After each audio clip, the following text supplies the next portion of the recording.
Oke, Assalamualaikum warahmatullahi wabarakatuh.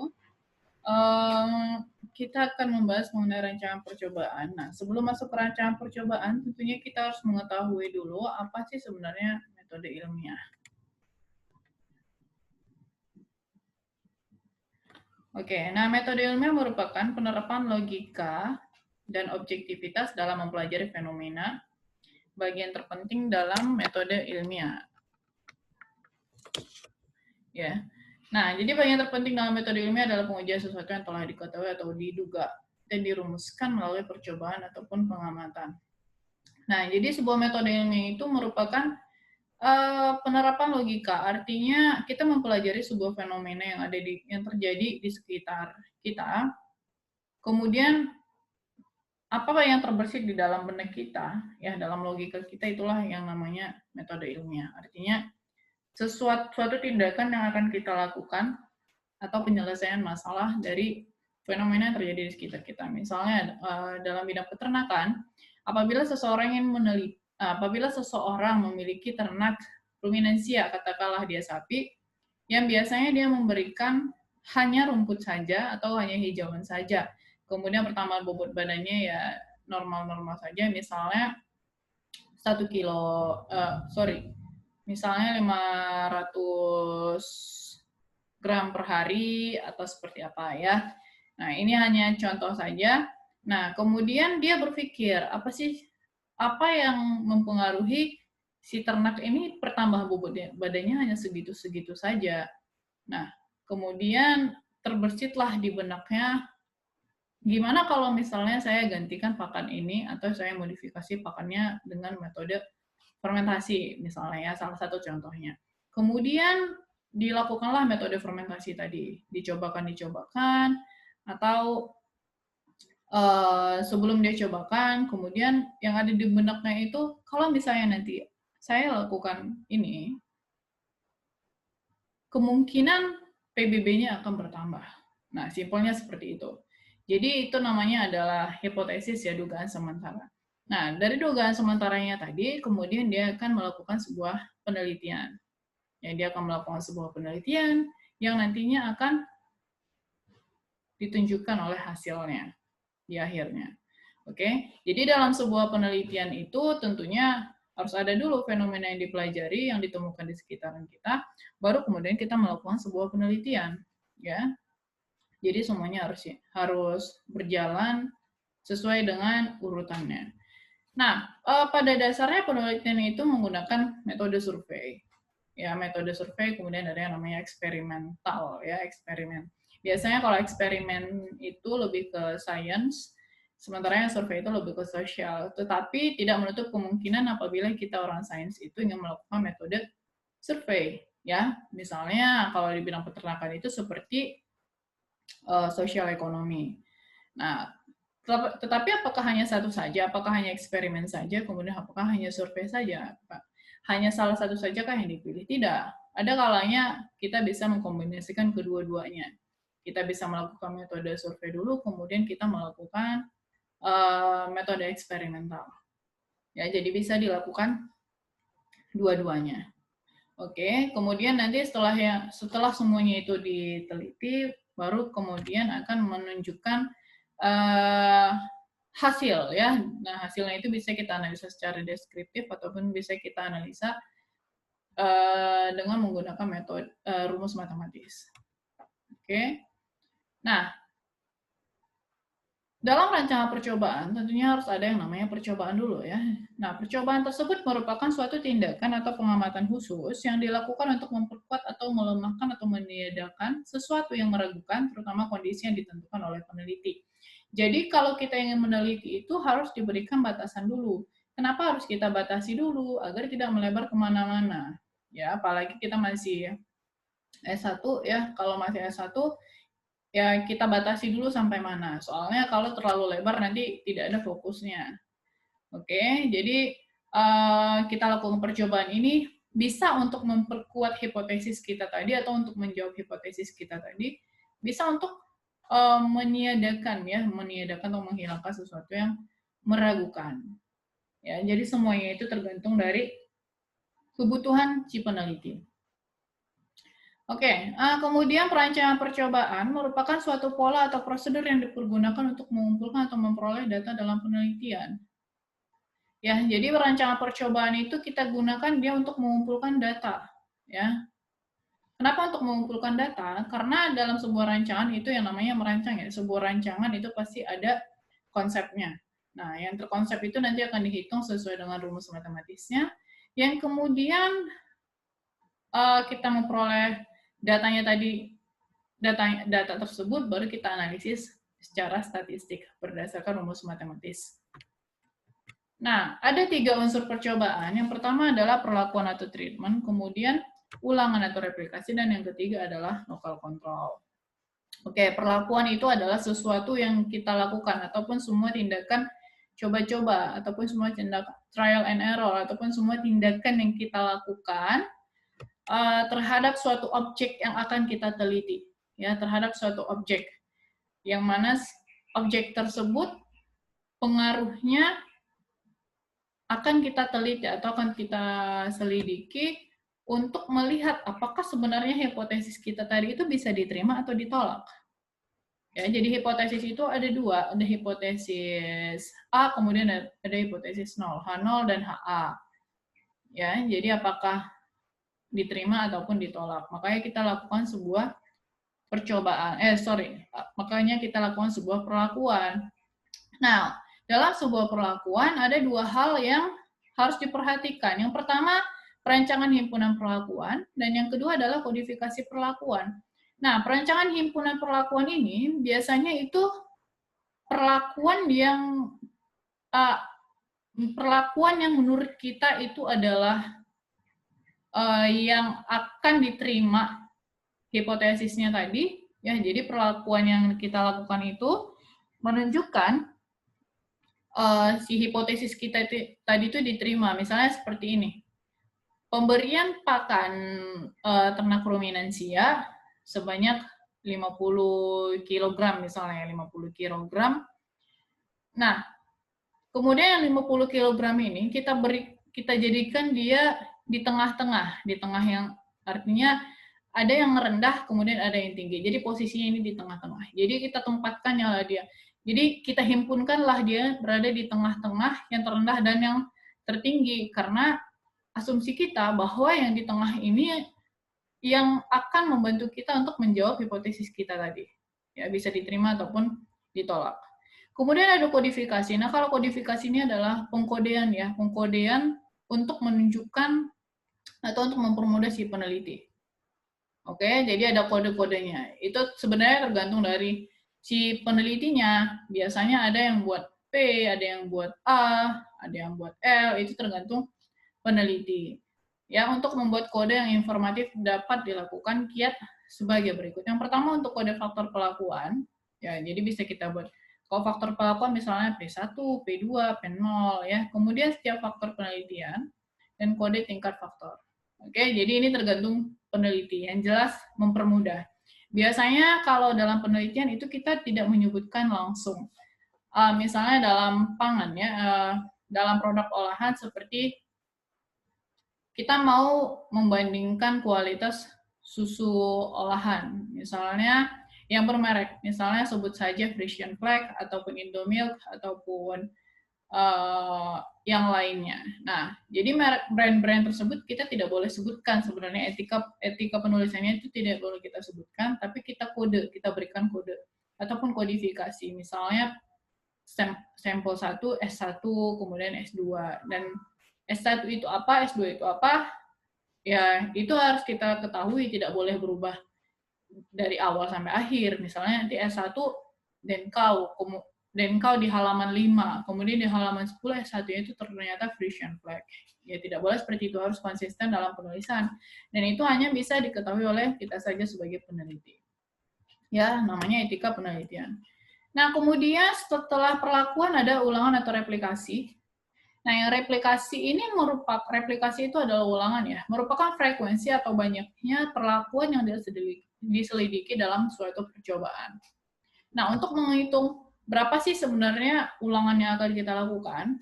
Nah, tadi perlakuannya misalnya katakan sajalah perlakuannya 4. Ada 4 perlakuan, P0, P1, P2, P3. Ya, ada 4 perlakuan, P0, P1, P2, dan P3.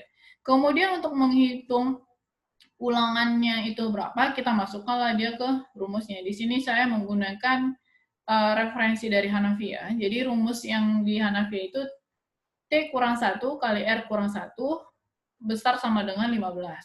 Ya, jadi T itu merupakan perlakuan, treatment, kemudian R itu sama dengan ulangan, angka 1 dan angka 15 itu adalah konstanta yang tidak bisa kita rubah. Ya, jadi untuk menghitungnya, misalnya katakan sajalah boleh dicatat ya untuk mempermudahnya.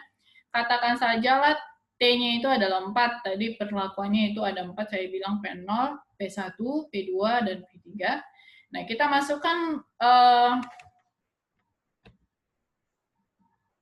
masukkan si T-nya ini adalah 4. Nah, jadi 4 kurang 1, masukkan ke rumusnya, 4 kurang 1 kali R kurang 1, R-nya tetap, karena R yang mau kita cari, kemudian besar sama dengan 15. Jadi 4 kurang 1 itu 3, ini perkalian sederhana ya dari matematika, kemudian 3 kali R, ya yang di sini 3 kali R, kemudian 3 kali minus 1, besar sama dengan 15.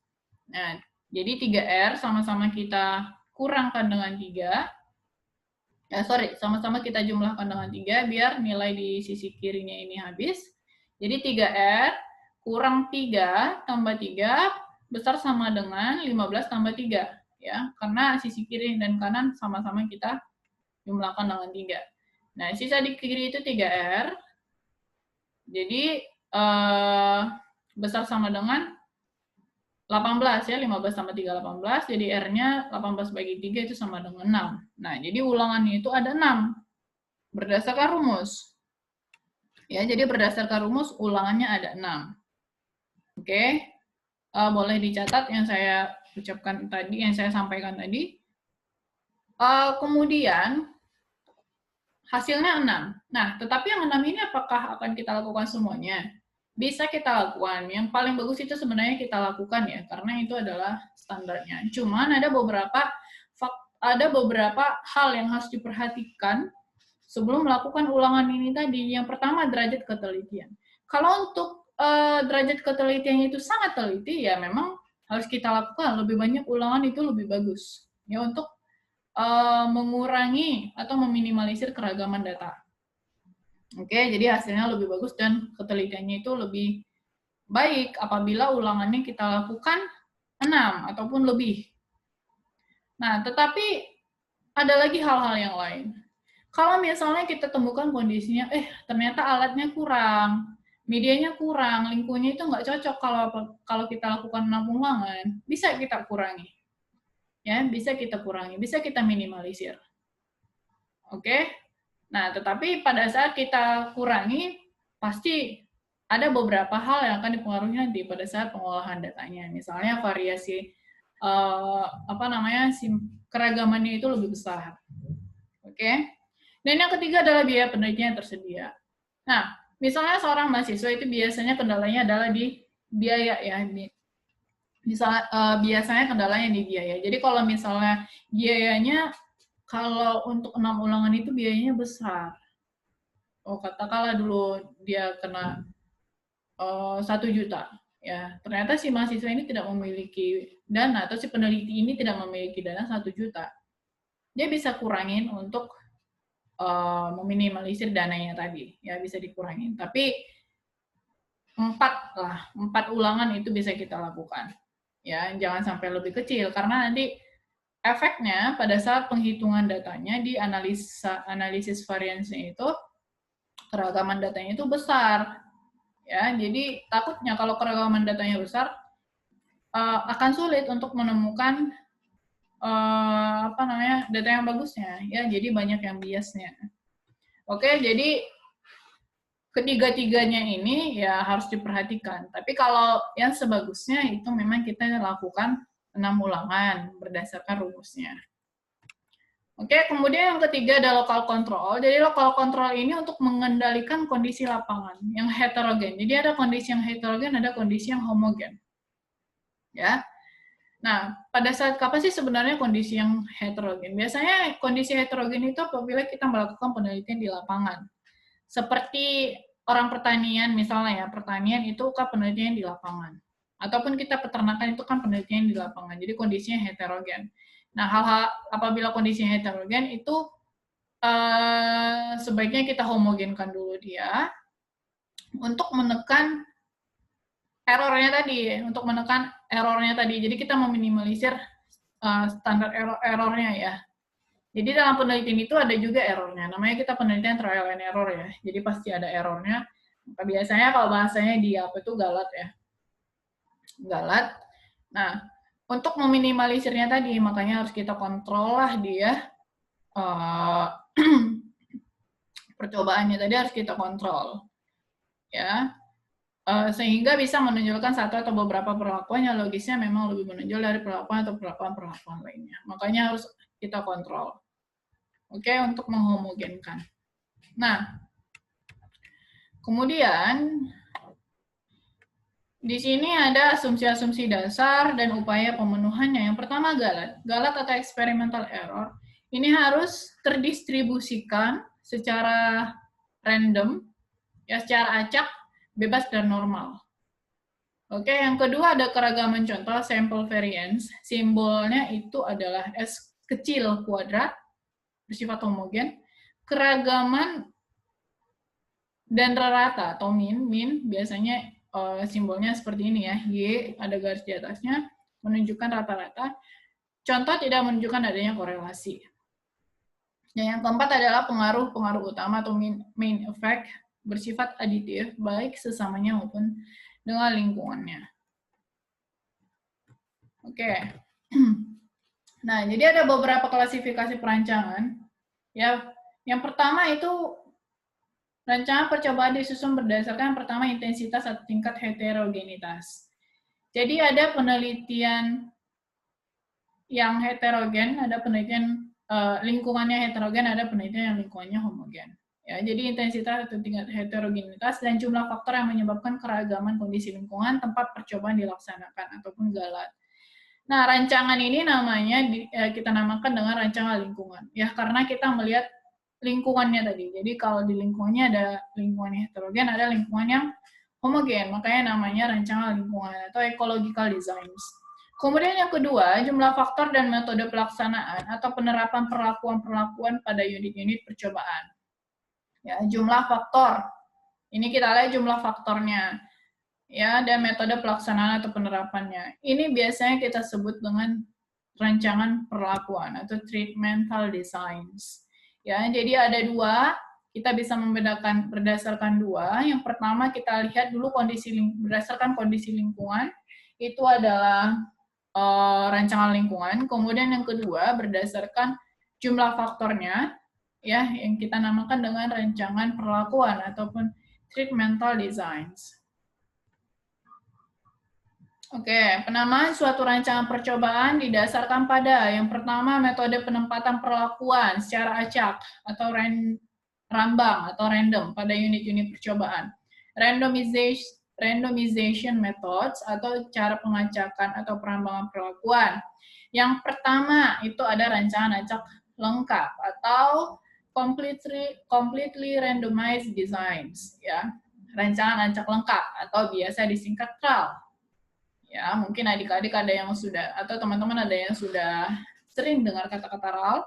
Kemudian yang kedua, ada perancangan secara persatu lokal kontrol, ya, yang biasa disebut rancangan acak kelompok, ataupun RAK, ataupun completely randomized block designs. Jadi dia di blok-blok atau dikelompokkan.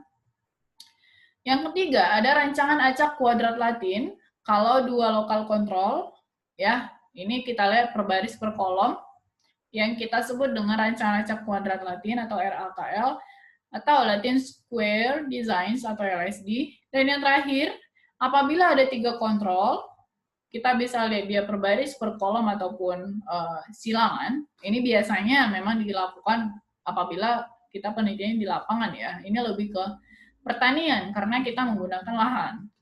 Oke.